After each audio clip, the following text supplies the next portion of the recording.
E aí, pessoal, me chamo Pedro Thiago, sou estudante de graduação do curso Ciência da Computação. E nesse vídeo aqui eu vou falar um pouco sobre um tema muito interessante que envolve a complexidade de algoritmos.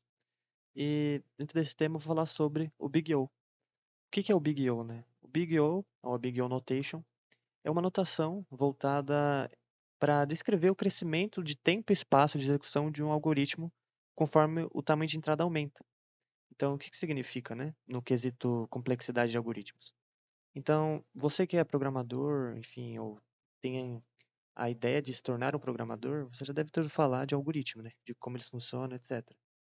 Quando a gente está falando de algoritmo, a gente não tem que focar 100% na questão de funcionalidade. Então, de você implementar funcionalidades e não pensar em questões voltadas a desempenho. A gente tem muitas vezes que alinhar o desempenho com a funcionalidade, com aquilo que você precisa entregar para o consumidor, ou enfim, para o seu trabalho na faculdade, etc.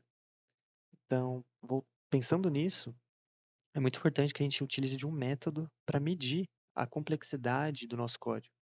Porque muitas das vezes a gente não quer um código com uma complexidade desnecessária, a ponto de tornar a manutenção dele difícil, enfim, complicar a vida de nós programadores, né? Então, a Big O Notation, pensando nesse sentido, ela surge com uma forma de mediar isso, da gente conseguir ter uma camada de abstração aí para conseguir identificar e determinar se um algoritmo é mais eficiente do que o outro. E como é que o Big O faz isso, né? Essa notação ela faz isso? Ela basicamente foca na ordem de grandeza do seu algoritmo. Então, ela foca na questão do crescimento do seu algoritmo com base no tamanho das entradas. Então, se eu tenho um algoritmo que utiliza de uma lista e essa lista tem n elementos, o que acontece com o meu algoritmo se essa lista aumentar e essa lista tender ao infinito? Então, se tiver 1000 elementos, 1 milhão de elementos, assim por diante, o que acontece com o meu algoritmo? Qual é a taxa de crescimento desse meu algoritmo? Então, a gente vai analisar isso. E é claro que se a gente está analisando isso, a gente tem que tomar muito cuidado para não ficar pegando coisas que a gente já sabe que são rápidas, né? Porque, pensa comigo, você tem um código quilométrico, um código com várias linhas. Você quer analisar esse código e ver a complexidade dele. Você não vai olhar linha por linha. Isso seria muita perca de tempo. Então, existem coisas que você, programador, funções, enfim, métodos da linguagem, que você já sabe que possui um tempo de execução rápido. Então, você não precisa ficar olhando essas funções uma atrás da outra sem parar. Você pode simplesmente ignorar essas funções que você sabe que tem um tempo de execução ou um uso de espaço constante, e também ignorar aqueles termos que você vê que são menos significativos, ou seja, que não englobam tantos recursos da máquina, enfim, que não vão deixar o seu código com muito gargalo, certo? Então, no fim, por que que é importante então usarmos o Big O? Justamente para comparar algoritmos que resolvem o mesmo problema, prever se um algoritmo escalará bem com dados grandes, evitar gargalos de performance e, além de tudo, fazer escolhas de estrutura de dados mais apropriadas para o seu problema, né? Então, cada um dos programadores, enfim, é desempenhado para resolver determinado problema, né? É isso que os programadores fazem. E para determinado problema existe determinada solução, e determinada solução às vezes exige determinado abstração de código, enfim. Então é muito importante a gente ter essa ideia. Perfeito. Então, como que a gente encontra a complexidade do algoritmo usando o Big O? Primeira coisa que a gente tem que levar em conta é as repetições do código. Por que isso? Quando a gente está num código, no algoritmo, uma das coisas que mais puxam recursos, muitas das vezes, são as repetições. Por quê? Como o próprio nome sugere, quando você está trabalhando com as repetições, você começa a fazer muitas chamadas para o seu sistema. E isso, dependendo do bloco de código que está atribuído a essa repetição, pode puxar muitos recursos da sua máquina. Então você tem que ficar muito atento a esses blocos de repetição para que eles não extrapolem o limite de recursos que você tem disponível. Então a gente vai sempre, primeiramente, quando analisar um código, focar ali nas repetições. Não que o resto do código não importe, mas as repetições são muito importantes para a gente identificar ali os grandes gargalos do nosso algoritmo. Segunda coisa que a gente vai verificar é a complexidade de funções e métodos que sejam da linguagem ou de bibliotecas importadas. Então, se a gente está na linguagem Python, como eu vou mostrar aqui para vocês, né? Aqui tem os exemplos. Você tem as funções do Python, certo? As funções built-in que a gente chama, que são as funções próprias do Python. Só que além disso, a gente tem funções externas ali, funções às vezes feitas pela comunidade, enfim, que você pode importar. Então, você sempre tem que analisar essas funções e ver o que que acontece por trás dos panos. Então, às vezes, uma função que é própria da linguagem é mais rápida do que uma função que é externa, ou uma função feita pela comunidade, enfim. Justamente porque é uma função built-in, ela foi feita diretamente para o Python. Então, ela tem uma otimização melhor, ela consome menos recursos, ela tem uma taxa de crescimento, uma ordem de crescimento menor se comparada a outras funções. Então, você sempre tem que ir atrás dessas funções. E como é que você faz isso? Você pode simplesmente abrir o Google, ir no site do Python e analisar lá as funções. Então, ler a documentação, ou então ver em sites, enfim, procurar mesmo, pesquisar sobre a função em si. E por fim, nosso terceiro passo é ignorar as constantes e levar em conta o termo de maior grau. Então, é como se a gente estivesse resolvendo uma equação mesmo. Então, a gente pega ali o nosso código, segmenta ele em partes, vê a complexidade de cada parte, ignora as constantes para a gente não perder tempo, porque a gente já sabe que ela é irrisória nesse sentido, e vai focar ali naquelas partes do código que você viu que tem uma taxa de crescimento muito grande. Então, os termos de maior grau de crescimento dentro do seu código. Perfeito. Então, agora indo para exemplos mais comuns de complexidade dentro do nosso código, usando a notação Big O, a gente tem esses daqui. Então, observe que aqui aparece muito um O, né? Então, O, abre parênteses, alguma coisa, O, abre parênteses, alguma coisa, assim por diante. Esse O aqui nada mais é do que a representação do Big O em si. Então, esse O você pode entender como ordem. Então, toda vez que você vê esse O, você pode entender, meu algoritmo ele cresce na ordem de 1. Ele cresce na ordem de log de n, ele cresce na ordem de n. Se ele cresce na ordem O de 1, então você concorda comigo que ele cresce de forma constante, porque 1 é uma constante. Então, o meu algoritmo ele é rápido, porque ele cresce de forma constante, meio como se fosse uma reta no gráfico, né? Então, a gente tem sempre que analisar essas questões para a gente ter essa ideia mais por cima do que o nosso algoritmo faz. E aqui, acho que está bem fácil de visualizar, né? Que está em ordem de complexidade aqui, né? Então, primeiro a gente tem a constante. Então, o nosso algoritmo ele cresce de forma constante. Em seguida, ele cresce de forma logarítmica, de forma linear, de forma linearítmica, que é a combinação de logarítmica mais linear. Cresce de forma quadrática, de forma exponencial e de forma fatorial. Perfeito? Então, é basicamente isso, a questão das complexidades e o Big O em si. E agora eu vou partir para exemplos mais práticos disso, com o código mesmo em Python. Python não é uma linguagem muito difícil, então acredito que vai ser bem fácil de explicar isso para vocês, com base nos exemplos que eu elenquei aqui do lado, né, no VS Code, aqui na ideia que eu estou usando. Então, primeiro a gente tem a constante, depois o logarítmico, depois linear, linearítico, quadrático, exponencial e fatorial em ordem. Vou explicar cada um para vocês. E no final eu tenho aqui um desafio. Nesse desafio eu tenho um código maiorzinho. E nesse código a gente vai descobrir a complexidade dele com base no que a gente aprendeu nessas outras partes, beleza? Partindo aqui para a constante, a gente tem aqui um código bem simples, né? Então é um código, como eu disse, em Python. O que esse código faz? Ele cria uma função def, né? Define uma função chamada acessar primeiro elemento. Essa função recebe como parâmetro uma lista e no fim, essa função ela simplesmente retorna o primeiro elemento dessa lista. Então, o elemento de índice 0. Então, é importante a gente salientar que em Python as listas começam com o índice 0 e vão até o índice n, que é o tamanho da lista. Então, começa no 0 e vai até n. Nesse caso, a gente vai pegar o índice 0 da lista. Vocês concordam comigo que, independente do tamanho da lista, aqui eu estou deixando de forma implícita a lista, tá? Eu não declarei a lista em si no código. Mas, considerando um código que está em produção, um código, enfim, grande, esse código vai ter uma lista. Independente do tamanho da lista, se ela tiver mil elementos, 1 milhão de elementos, 5 milhões de elementos, não interessa. Eu sempre vou pegar o primeiro elemento da lista. Vocês concordam comigo que eu vou buscar esse elemento de forma constante? Então eu só vou lá, peguei o primeiro elemento, acabou. Vai retornar esse primeiro elemento, acabou. É uma execução rápida, constante. É por isso que esse código aqui a gente pode dizer que ele é O de 1. Então, essa função aqui que eu declarei, ela tem uma complexidade O de 1. Então, se eu for escalar o tamanho de n, por exemplo, nem tem n, né? Porque é um negócio constante, mas se for escalar o tamanho da lista, não vai alterar muito o tempo de execução e o gasto de recursos, certo? Bem simples, bem fácil. Agora vamos para logaritmo. Logarítmico, a gente já tem um código um pouquinho maior, mas não se assustem, é algo bem simples até. Então, logarítmico tem uma taxa de crescimento mais ou menos semelhante à constante, porém, é claro, não é uma constante. Então, aqui eu dei um exemplo de busca binária. Enfim, busca binária é uma forma de você buscar numa lista um determinado elemento que você quer achar. Então, por exemplo, vamos dizer que eu tenho essa lista aqui embaixo, que ela vai de 0 a 10. Lembra que eu falei que o índice em Python começa em 0? Então, essa lista aqui, os elementos dela, elas estão de acordo com o índice da lista, né? Então, começa em 0, vai em 1, 2, 3, 4, 5, 6, 7, 8, 9, 10. Se eu quero procurar o número 6 dentro dessa lista, o que eu vou fazer usando busca binária? Eu vou pegar essa lista, vou passar como parâmetro essa lista, vou pegar como parâmetro o alvo também, que é o que eu quero achar.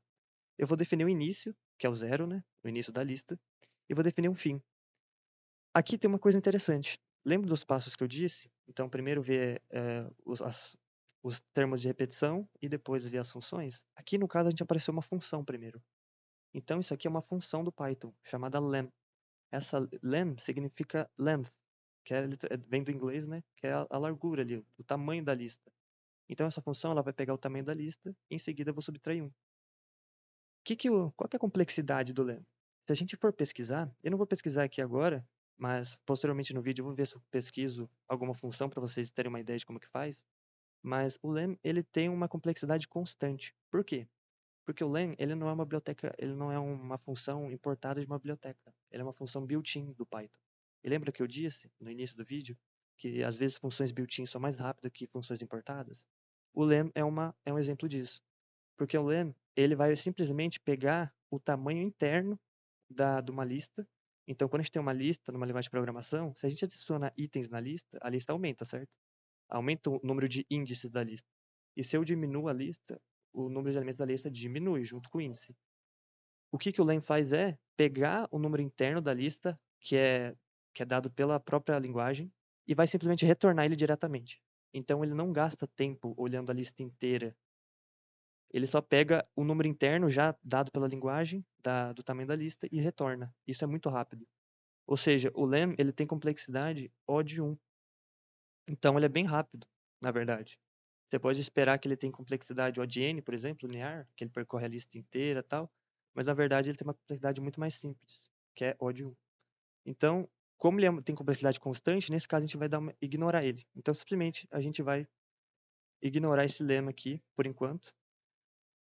A gente vai analisar o resto do código, né, e ver se tem algo com uma complexidade maior. Aqui já tem até um spoiler, né? Mas vamos lá. Aqui a gente tem, então, a primeira coisa que eu falei lá dos passos no início do vídeo, que é o loop. Então aqui a gente tem um loop do tipo while, enquanto o início for menor ou igual ao fim, faça isso aqui. Então, basicamente, o que esse código está fazendo? Ele vai pegar essa lista aqui, ele vai dividir essa lista pelo número 2. Só que ele não vai dividir de forma normal, digamos assim. Ele vai pegar a divisão inteira. Ou seja, se o número não for par, por exemplo, aqui tem 11 elementos nessa lista. Quando eu for dividir por 2, não vai dar um número par certinho, vai dar um número quebrado, com vírgula, né? Mas nesse caso, como eu estou usando esse operador com duas barras, eu vou pegar só o valor inteiro. Então, por exemplo, eu vou pegar, em vez de pegar um número com vírgula, eu vou pegar o 6. Mas aí vocês pensam, pô, o meu alvo é o 6. Então, nesse caso, o meu código achou o alvo? Sim. Então, o que isso quer dizer? Na primeira iteração do loop, o seu código já achou o alvo, que é o 6. Ah, mas aí não vale, já tinha 6 aqui. Não tem problema. Se eu mudar para 7, o que o código vai fazer? Ele vai pegar metade da lista e vai pegar esse 6, por exemplo. O que ele vai fazer em seguida? Ele vai ver se o 6 é maior, é igual ou é menor ao alvo. Nesse caso, o 6 é menor que o alvo. Ou seja, eu já tenho a informação de que o meu alvo está para cá da lista e não para cá. Ou seja, eu ignoro toda essa parte de trás e foco só nessa aqui da frente. Então, meu código vai fazer exatamente a mesma coisa daqui para frente. Ele vai pegar aqui, vai dividir por 2 essa parte aqui da lista, vai chegar, por exemplo, no 9, ele vai analisar, o 9 é maior que 7? É. Então, quer dizer que o 7 está por aqui, ó. Tá nessa faixa aqui. Aí ele vai dividir por 2 de novo e vai até chegar no 7. Vocês concordam comigo que isso dependendo do tamanho da lista, é bem rápido. Porque ele, praticamente, a cada iteração, ele diminui pela metade o tamanho da lista. Então, essa busca binária, ela é bem rápida. E é aí que entra a questão do log de n. Porque essa função, se a gente levar em conta essa lista que eu dei aqui, essa lista tem 11 elementos. Se eu fizer log de 11 na base 2, o log na base 2, vocês vão ver que vai dar 3. Então, meu loop ele vai ter 3 iterações para chegar no resultado. Então, vocês percebem que a taxa de crescimento dessa função aqui, ela é log de n, dependendo do valor de n. Então, basicamente, descrevi essa função aqui matematicamente. Assim, eu consigo entender como é que essa função cresce ao longo do tempo, conforme o n for aumentando. É basicamente isso. Esse é o conceito de Big O. Você entender o seu código e conseguir abstrair essas coisas. Perfeito? Então, agora, vamos falar um pouco sobre a linear, certo? Aqui a gente tem a linear. A linear é um código praticamente semelhante ao logarítmico. Então, aqui a gente tem uma função que faz a mesma coisa, a gente procura na lista um elemento. Então, para isso, a gente recebe como parâmetro a lista e o alvo.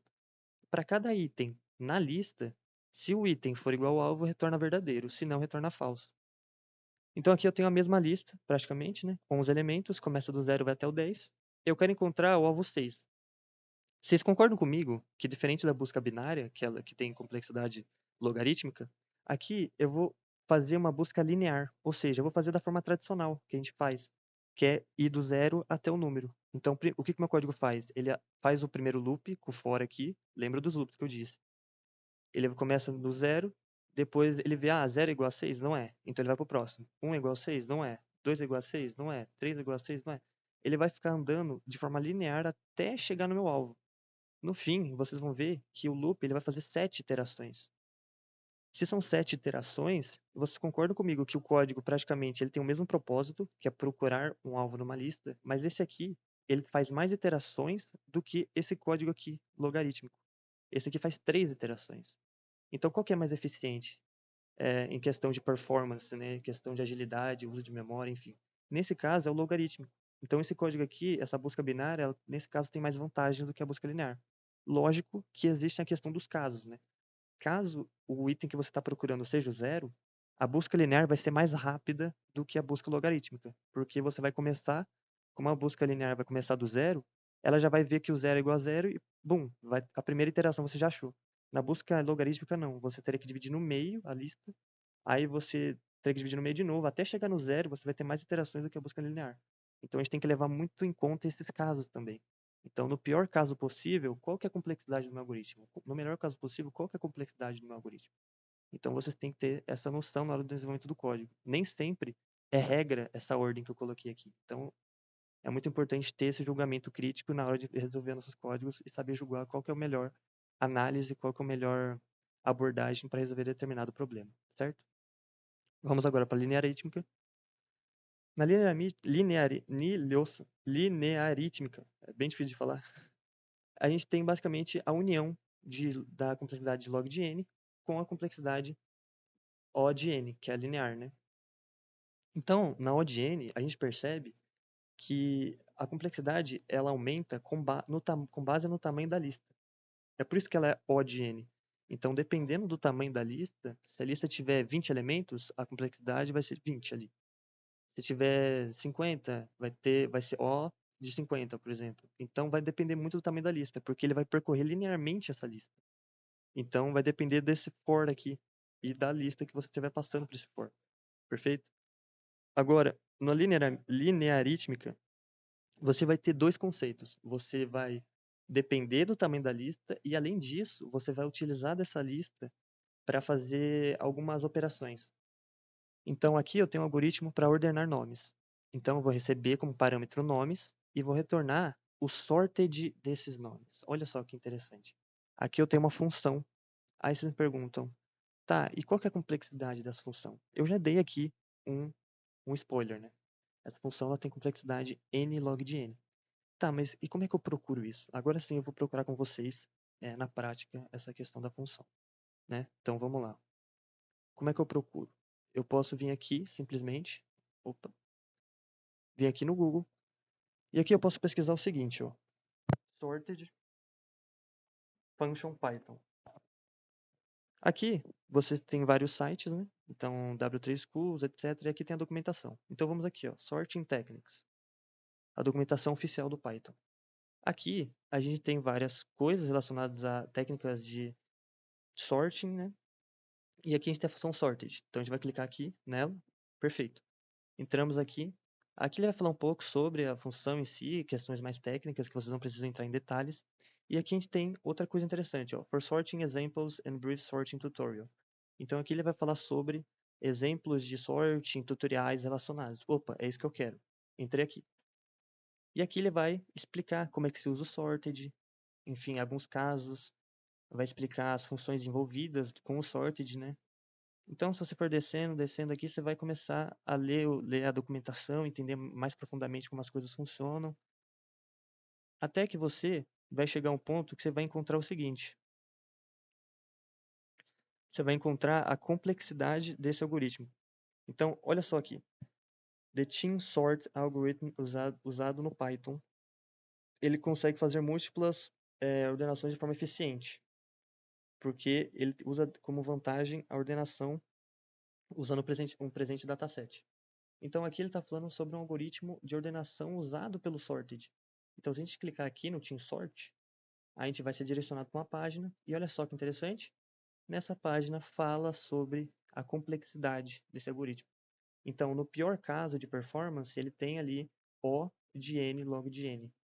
No melhor caso de performance, ele tem complexidade O de n. Então lembra que eu falei, você tem sempre que analisar essa questão de melhor caso e pior caso, né? Então, no pior caso, a complexidade dele é n log de n. E na maioria das vezes, a gente sempre vai considerar o pior caso, tá? Porque a gente sempre tem que pensar que o pior pode acontecer quando a gente estiver desenvolvendo o código. Então, aqui a gente já tem essa informação. Pô, então o sorted, ele tem essa complexidade. Então, agora a gente vai voltar para o nosso código. Perfeito, voltamos aqui para o nosso código. A gente tem a informação agora que o sorted tem essa complexidade, n log de n. E como é que isso afeta nosso código em questão de desempenho?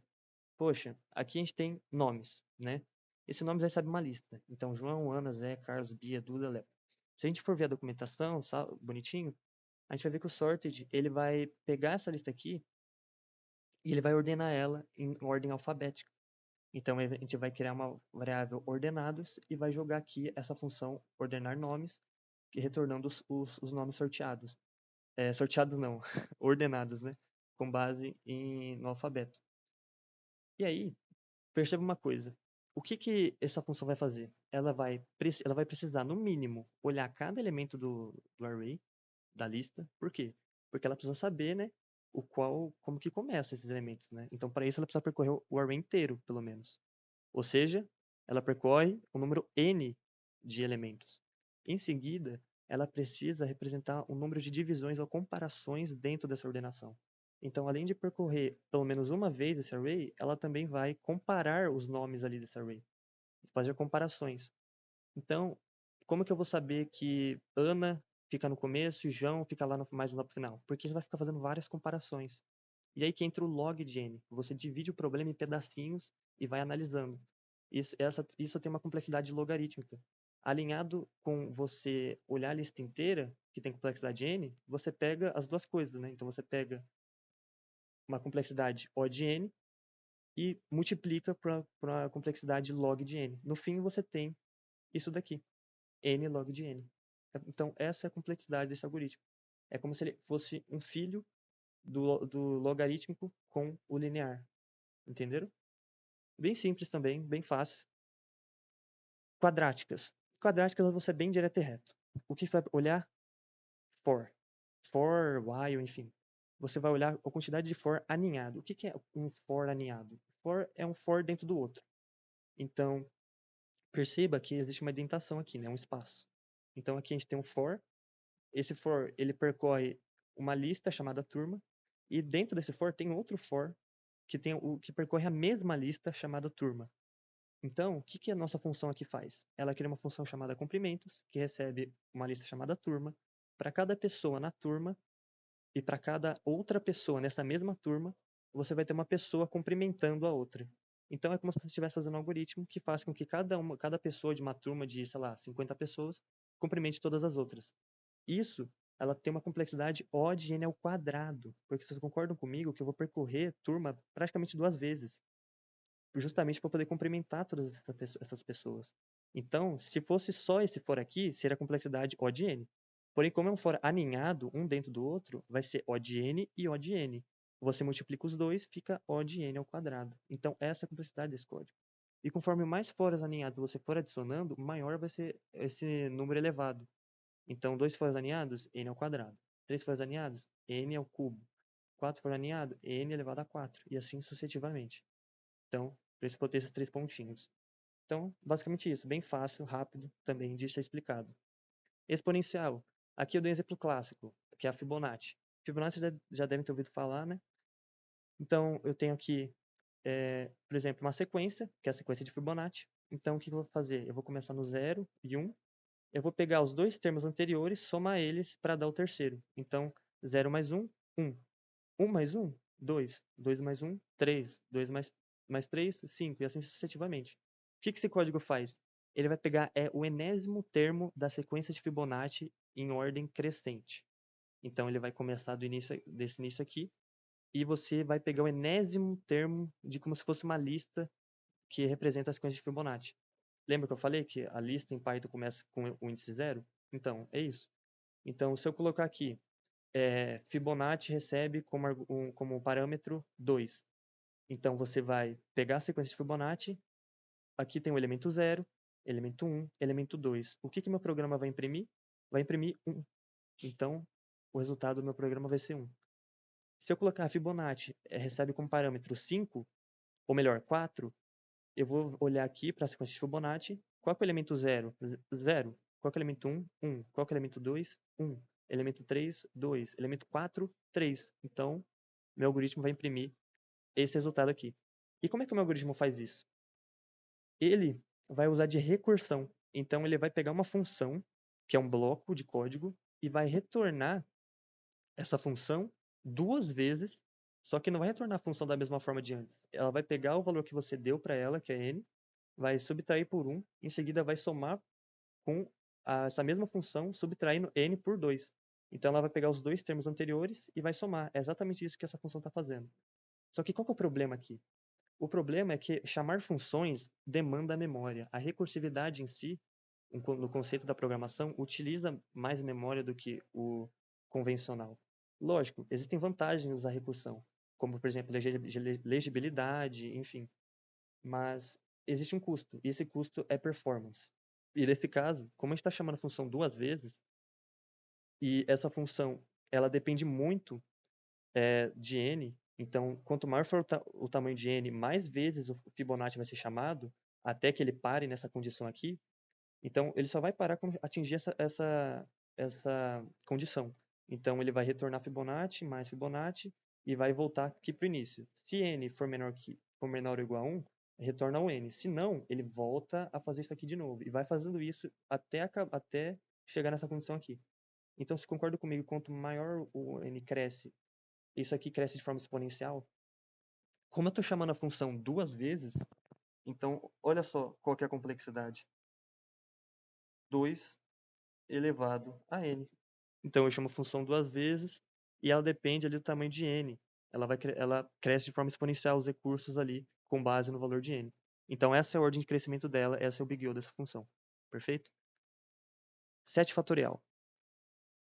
Agora, por fim, o 7 aqui, que é aquela que usa mais recursos normalmente. E nesse caso aqui eu dei o pior caso possível, né? Então, basicamente, fazer o cálculo de fatorial na programação em si não é algo que usa tanto processamento assim como a gente pode dizer. Lógico, usa muito processamento, mas não tanto quanto esse exemplo que eu dei aqui. Nesse exemplo que eu dei, eu estou basicamente fazendo permutações de uma lista. Então, se você estudou análise combinatória, você sabe o que significa permutações. Então, você tem um tamanho aqui de uma lista, essa lista que tem 4 elementos, você vai fazer todas as combinações possíveis desses 4 elementos dentro desse espaço restringido de 4 elementos. Então, 4 aqui no início, ou 4 aqui como segundo elemento, enfim, e assim por diante. Todas as permutações. Então, eu vou pegar aqui essa função, chamada permutações, vai receber como parâmetro a lista, o resultado é igual à lista itertools, que é a biblioteca que eu importei, lembra que eu falei sobre você analisar as bibliotecas que você importa, E eu vou pegar a função permutations dentro dessa biblioteca.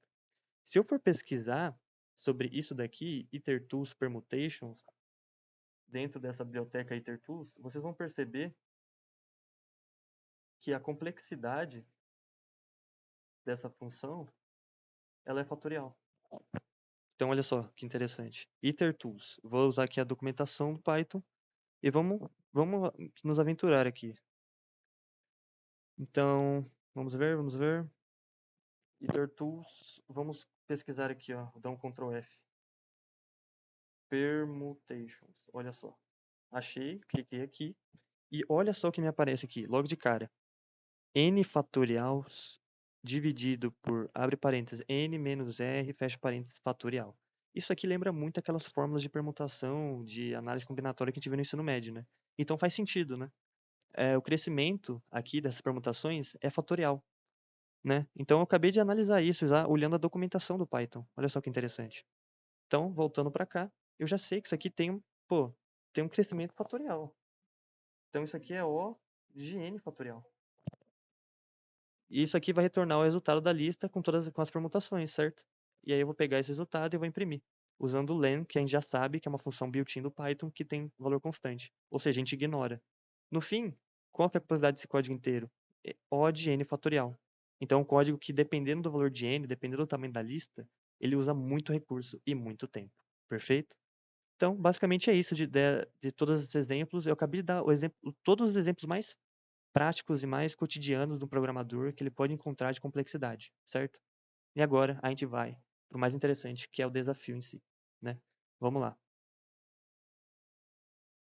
Indo para o desafio, a gente tem aqui um código relativamente grande, né? Se comparado com os outros, ele tem ali umas 60 linhas. Não é um código tão grande, se levar em conta o mercado de trabalho, mas considerando nossos exemplos, esse é o maior código que teve até agora, né?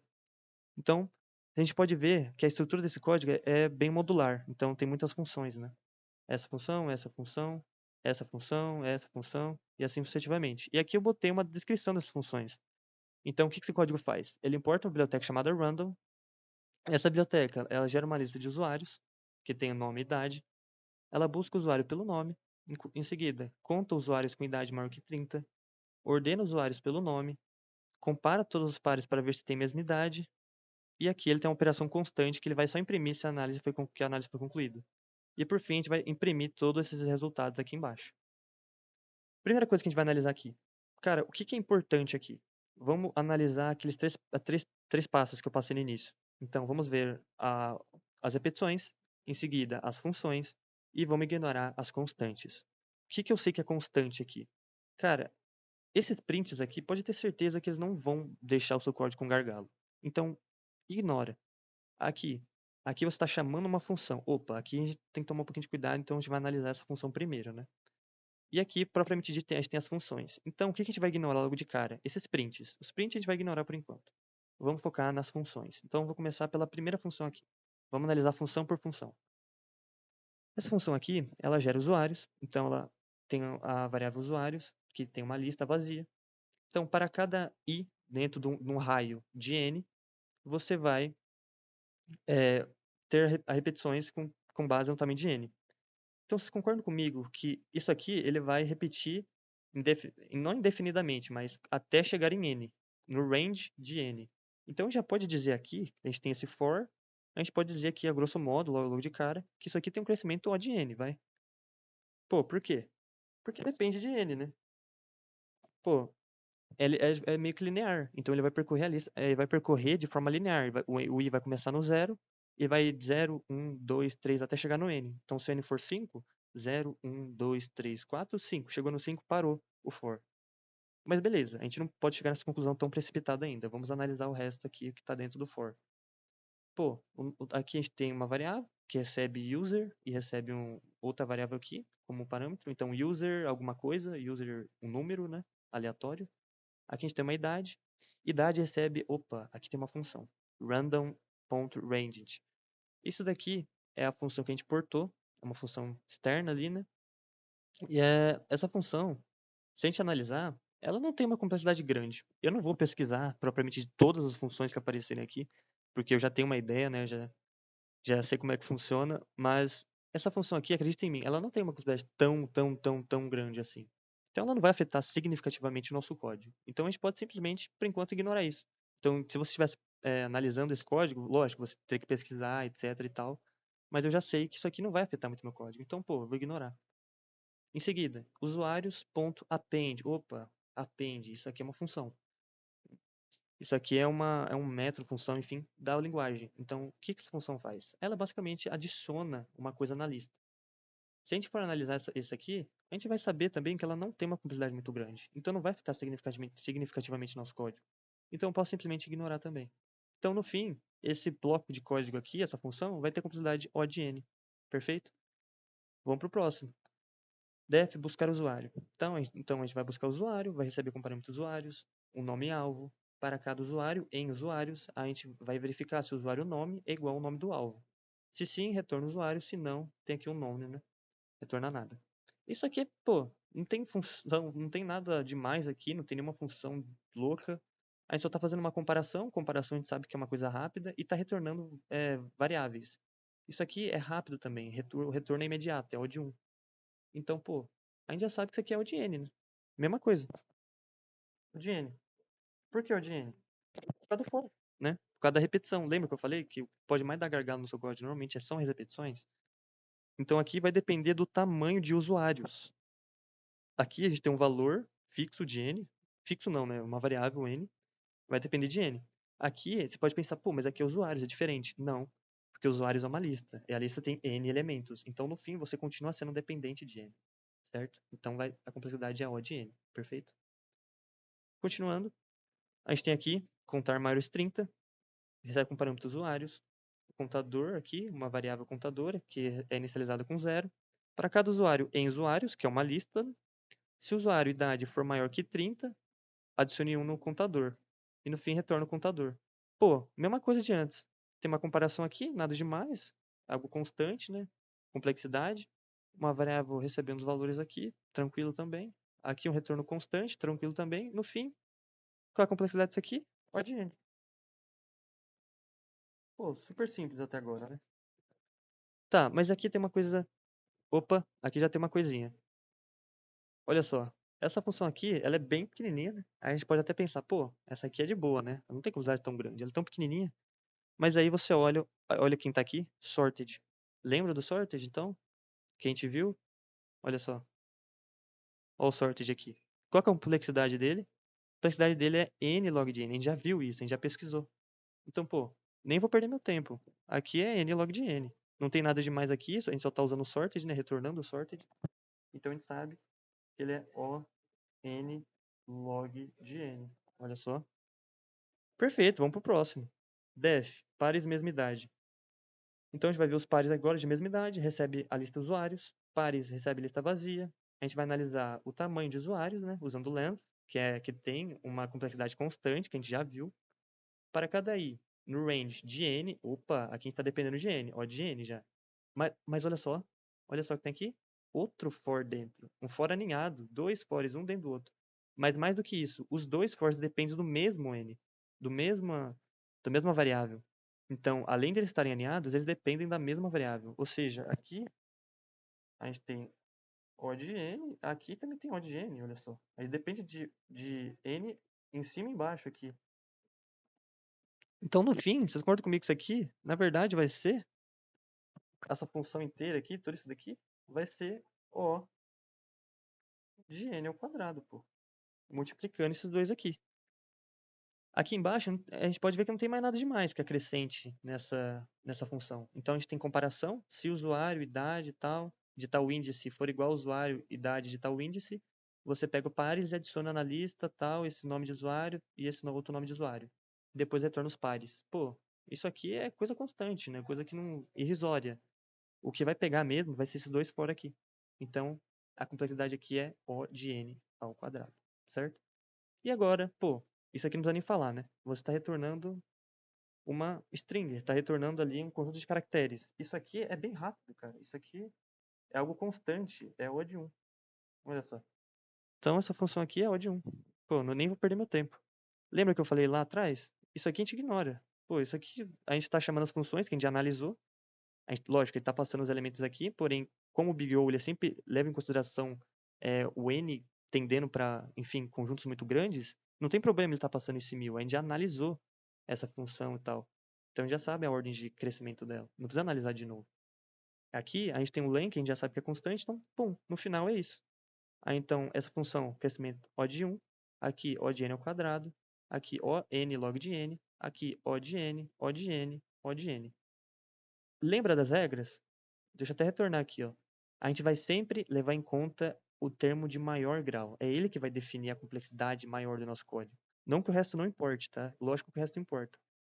Mas o que vai definir mesmo vai ser o termo de maior grau. Qual que é o termo de maior grau aqui que a gente analisou dentro das funções? É justamente O de n ao quadrado. Então, pô, se a gente analisar aqui a lista que eu fiz, né? Então, primeiro é constante, depois é logarítmico, depois é linear, linearítico e depois quadrático. Então, a gente encontrou um linearítico e aqui a gente tem um quadrático. O quadrático normalmente vem depois, em questão de complexidade. Então, esse código, no geral, esse código inteiro, eu posso dizer que a complexidade dele é O de n ao quadrado. Beleza? É isso. Simplesmente isso. É uma forma bem simples de explicar Big O, de você que é um programador iniciante, entender e já utilizar em seus projetos, nos seus códigos, no seu trabalho, na faculdade. É isso. Espero que você tenha entendido. Muito obrigado pela atenção e valeu. Falou.